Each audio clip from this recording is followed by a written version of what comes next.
निर्वर्णा पदं वाक्यमित्यास्पदचतुष्टयम् यस्याः सूक्ष्मादिभेदे वाग्देवीं तामुपास्महे। मध्य प्रदेश भोज मुक्त विश्वविद्यालय के तकनीकी विभाग का इलेक्ट्रॉनिक मीडिया निर्माण और शोध केंद्र EMPRC प्रस्तुत करता है हिंदी साहित्य विषय पर आधारित ध्वनि कार्यक्रम आदिकालीन काव्य धाराएं और प्रवृत्तियां।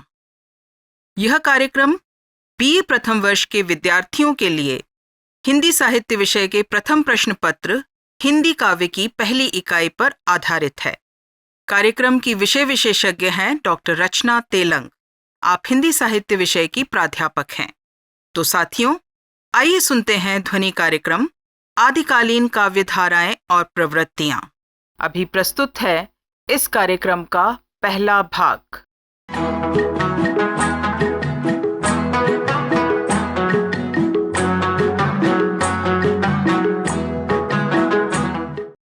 बच्चों नमस्कार। आज BA प्रथम वर्ष हिंदी साहित्य के प्रथम प्रश्न पत्र के जिस शीर्षक पर हम बात करेंगे वह है आदिकालीन काव्य धाराएं एवं प्रवृत्तियां। जी हाँ, हम आपको बता दें कि हिंदी साहित्य का आदिकाल 1050 से 1375 विक्रम संवत का समय माना जाता है। यह हिंदी साहित्य के इतिहास का पहला चरण है। इस काल को हम वीर गाथा काल के नाम से भी अभिहित करते हैं। यह काल भाषाई दृष्टि से अपभ्रंश एवं प्राकृत भाषा में सृजित रचनाओं के लिए जाना जाता है। इसी समय हिंदी साहित्य की नींव रखी गई थी। मित्रों, आज हम बात करेंगे आदिकालीन काव्य धाराओं और प्रवृत्तियों की।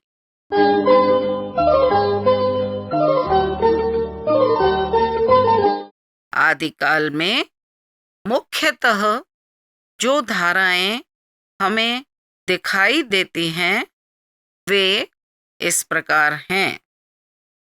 पहली, उपदेशपरक काव्य धारा। दूसरी, धार्मिक काव्य धारा। तीसरी, लौकिक काव्य धारा। और चौथी, चरित्र काव्य धारा।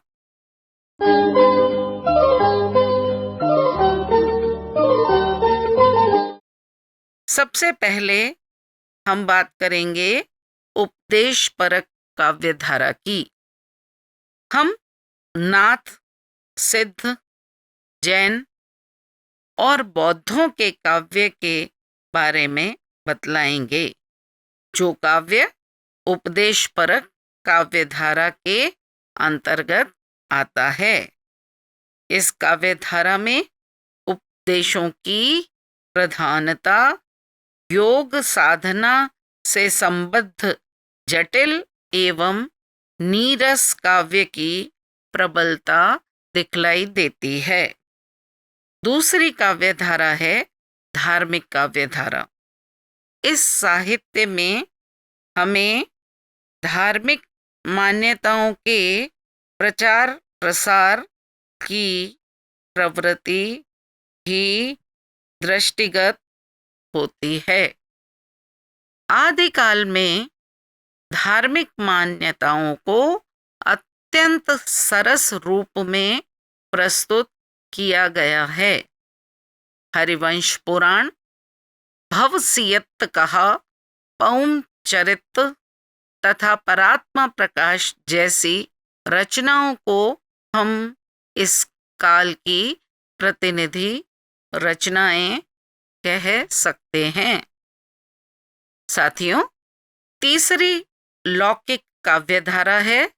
लौकिक काव्यधारा से संबंधित काव्यधारा पर बात करें तो संदेश रासक, स्वयंभू, छंद तथा पदावली जैसी रचनाओं को अपने समक्ष उपस्थित पाते हैं।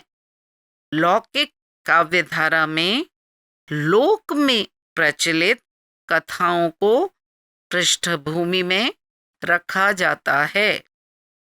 इसके अंतर्गत हम अमीर खुसरो की पहेलियों व मुकरियां जो थी उन्हें देख सकते हैं। ये साहित्य की दृष्टि से अत्यंत मनोरंजक, ज्ञानवर्धक एवं प्रयोजनीय हैं और लोक रंजन का महत्वपूर्ण आयाम भी। चौथी काव्यधारा थी चरित काव्यधारा। मित्रों, चरित काव्यधारा में रासो ग्रंथों की प्रचुरता दिखलाई पड़ती है। रासो ग्रंथों में व्यक्ति विशेष के चरित्र एवं उसकी काव्यगत विशेषताओं को चित्रित किया गया है। बीसलदेव रासो, परमाल रासो, पृथ्वीराज रासो ऐसी ही रचनाएं हैं। रासो काव्यधारा से इतर कीर्तिलता तथा कीर्तिपता का आदि भी इसी तरह की काव्यधारा में शामिल की जा सकने वाली रचनाएं हैं। साथियों, हम आदिकाल को इस तरह से 4 सशक्त काव्य धाराओं में बांट सकते हैं। इन काव्य धाराओं में जो साहित्यिक प्रवृत्तियां प्रवाहित हुई उन्हें हम आगे देखेंगे।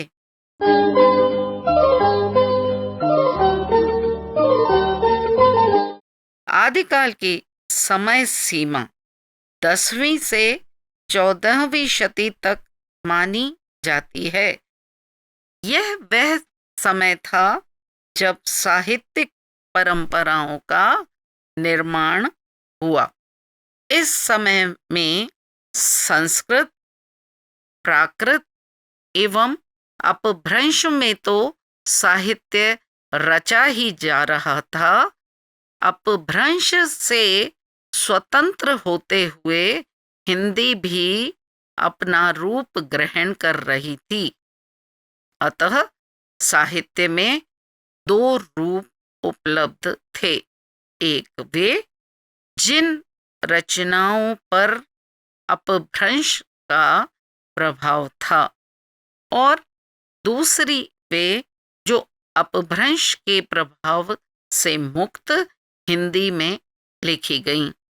अपभ्रंश से प्रभावित रचनाएं थीं सिद्ध तथा नाथ साहित्य तथा अपभ्रंश से इतर रचनाएं थीं बीसलदेव रासो, हम्मीर रासो, परमाल रासो, पृथ्वीराज रासो तथा अमीर खुसरो की पहेलियां।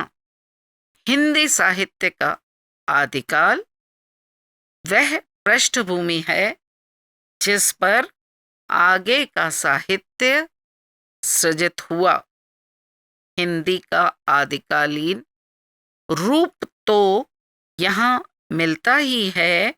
भाव की दृष्टि से देखें तो यहाँ भक्तिकाल से लेकर आधुनिक काल तक की सभी प्रवृत्तियों के बीज दिखाई देते हैं। आध्यात्म, श्रृंगार एवं वीरता का रूप बाद में विकास पाता है। साथियों, वीर गाथाएं आदिकाल की प्रमुख प्रवृत्ति मानी जाती है।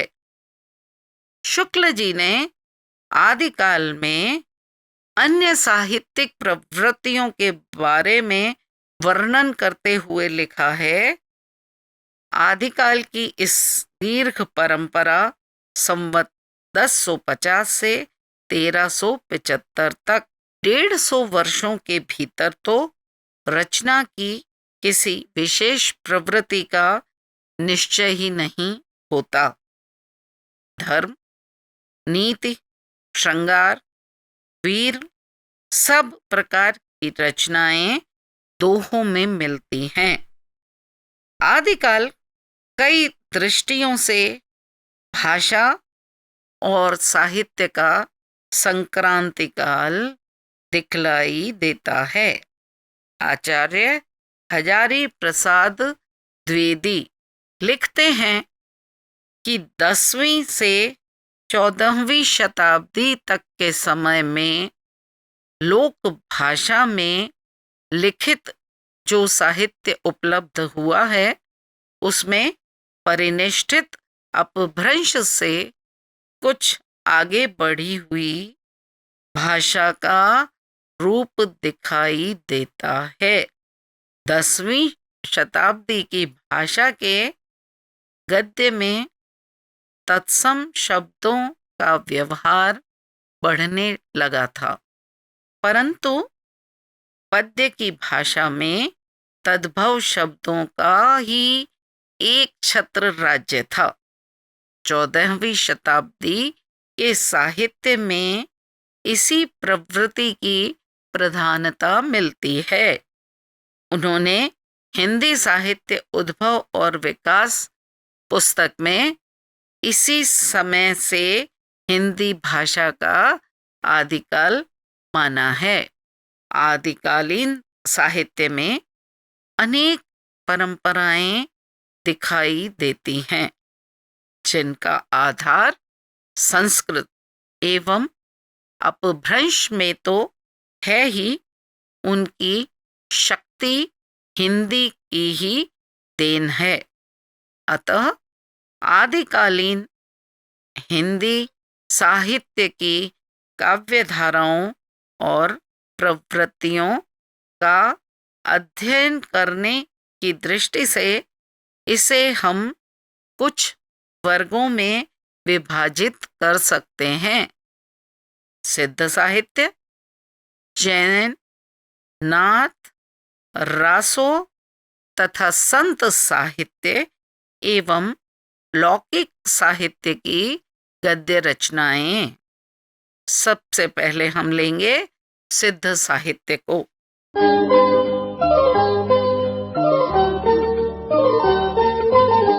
सिद्ध साहित्य में हम देखें 84 सिद्धों की रचनाएं मान्य हैं, जो अपभ्रंश एवं लोक भाषा के मिले जुले रूप में लिखी गई हैं।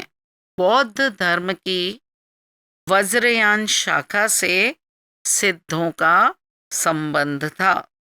आचार्य रामचंद्र शुक्ल ने हिंदी साहित्य के इतिहास में इन 84 सिद्धों के नाम भी दिए हैं। प्रायः सभी सिद्धों ने रूढ़ियों का विरोध किया। उन्होंने योग साधना के क्षेत्र में भी यश अर्जित किया। सिद्धों द्वारा प्रस्तुत सामाजिक चेतना के चित्रों का अंकन भक्तिकालीन सामाजिक चेतना की पृष्ठभूमि बन गए। सिद्ध साहित्य में कम ही सही परंतु कवित्व के अंश भी पाए जाते हैं। सिद्धों के प्रथम कवि सरहपा थे। उन्होंने भी आडंबरों और पाखंडों का विरोध किया, साथ ही साथ वर्णाश्रम व्यवस्था पर भी प्रहार किया। साथियों, दोहा कोश सरहपा की रचनाओं में प्रसिद्ध रही। इसमें सरहपा ने दोहों तथा पदों के रूप में काव्य रचना की। परिणाम यह निकला कि परवर्ती कवियों ने भी इसी परंपरा का अनुगमन किया। आध्यात्मिक दृष्टि से यह साहित्य निर्गुण संतों को प्रभावित करने वाला रहा। मीनपा, लुहिपा, कणप्पा आदि सरहपा के अलावा अन्य सिद्ध कवि हैं। सिद्ध साहित्य में भक्ति और कविता से संबंधित एक और प्रवृत्ति भी मिलती है, जिसका भक्ति काल में विकसित स्वरूप दिखलाई देता है।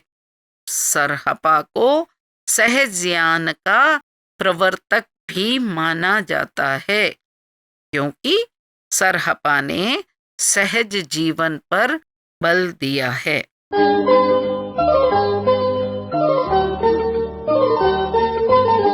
दोस्तों, दूसरा है जैन साहित्य। जैन मत के अनुयायियों ने दो तरह की रचनाएं की, जिसमें उन्होंने उपदेश, सदाचार व नीतिपरक साहित्य पर जोर दिया। साथ ही साथ आंतरिक शुद्धि हेतु साधना की तथा कर्मकांड का खंडन करने की चेष्टा की। इनकी रचनाएं प्रायः दोहों और मुक्तकों में मिलती हैं। कुछ ऐसी पौराणिक कहानियों जिनमें जैन साधकों के प्रेरक जीवन चरित्र तथा लोक में प्रचलित कथाओं को आधार बनाया गया। जैन पौराणिक एवं चरित्र काव्यों को इसी श्रेणी में रखा गया है।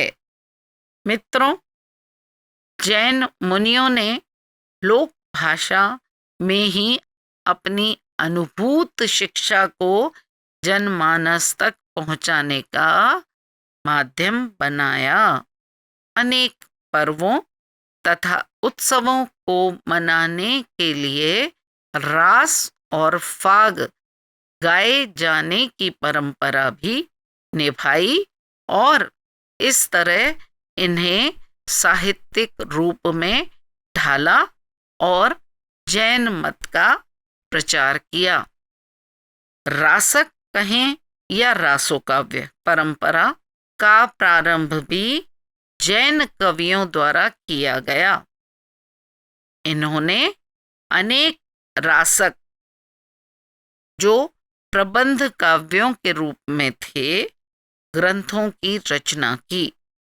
जीव दया रास, उपदेश रसायन, चंदन बाला रास, रेवंत गिरी रासु, कच्छूली रास, सप्त क्षेत्री रास आदि ऐसे रास हैं। जिन्नदत्त सूरी ने उपदेश रसायन की रचना की। यह अपभ्रंश में लिखा गया है। इन रासक ग्रंथों में काव्य प्रवृत्तियों का विकास तो पाया जाता है, परंतु काव्यत्व नहीं के बराबर है। शांतरस तथा उसकी पृष्ठभूमि में श्रृंगार, वीर, अद्भुत, करुण आदि रसों का वर्णन भी मिलता है। अपनी काव्य रचनाओं में जैन कवियों में प्राकृतिक दृश्यों, पर्वों, उत्सवों तथा ऋतुओं का चित्रण भी किया है।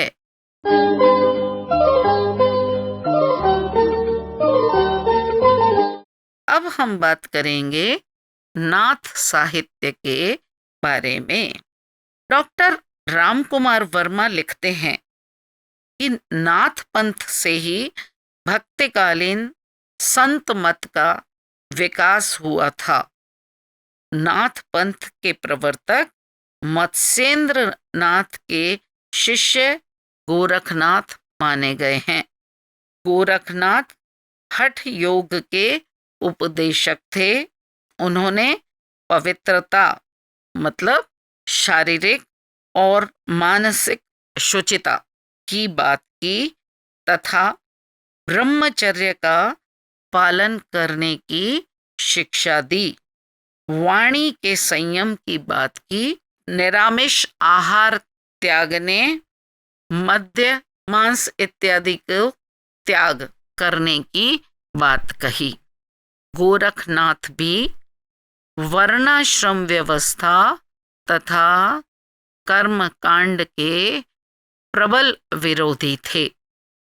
गोरखनाथ ने ही संत साहित्य की पृष्ठभूमि तैयार की और काजी और पंडितों को बाह्य आडंबरों पर कड़ी फटकार लगाने का कार्य किया। शरीर के भीतर ब्रह्मांड को भी यहीं से देखा जाने लगा। कबीर की भाषा को दीप्ति गोरखनाथ की साहित्यिक लौ से ही प्राप्त होती है। साखी शब्द जैसे काव्य रूप इनकी रचनाओं में देखने को मिलते हैं। अतः नाथ पंथ के बारे में आचार्य रामचंद्र शुक्ल लिखते हैं, इस पंथ का प्रचार राजपूताने और पंजाब की ओर से ही अधिक रहा। अतः जब मत के प्रचार के लिए इस पंथ में भाषा के भी ग्रंथ लिखे गए, तब उधर की प्रचलित भाषा का ही व्यवहार किया गया। उन्हें मुसलमानों को भी अपनी बानी सुनानी रहती थी, जिनकी बोली अधिकतर दिल्ली के आसपास की खड़ी बोली थी।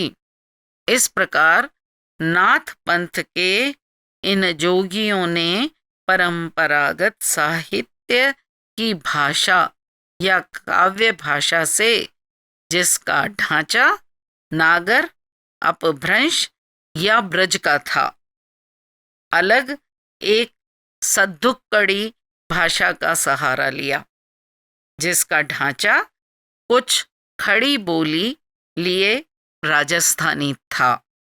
देश भाषा की इन पुस्तकों में पूजा, तीर्थाटन आदि के साथ हज, नमाज आदि का भी उल्लेख पाया जाता है। इस प्रकार की एक पुस्तक का नाम है काफिरबोध।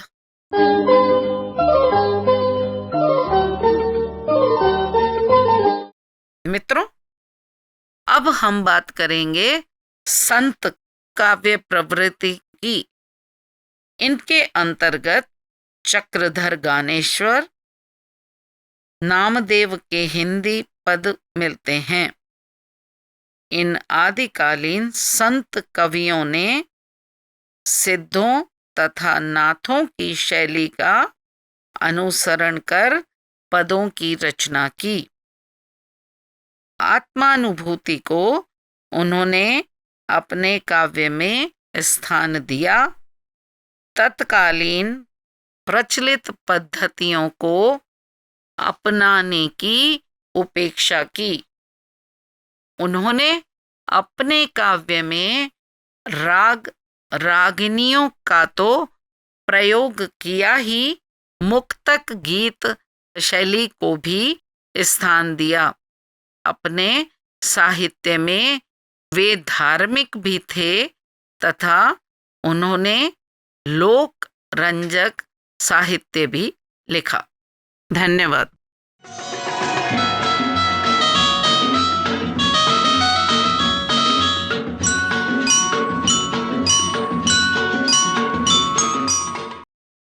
साथियों, अभी आप सुन रहे थे हिंदी साहित्य विषय पर आधारित ध्वनि कार्यक्रम आदिकालीन काव्य धाराएं और प्रवृत्तियां। अभी आपने इसका पहला भाग सुना। विषय विशेषज्ञ एवं वक्ता थीं डॉक्टर रचना तेलंग। उद्घोषिका थीं डॉक्टर अनीता कौशल। निर्माण समन्वयक डॉक्टर नरेंद्र त्रिपाठी। ध्वनि अंकन, संपादक एवं प्रस्तुति सहायक अमर बहादुर यादव। और कार्यक्रम प्रस्तुतकर्ता थे प्रमोद कुमार निगम।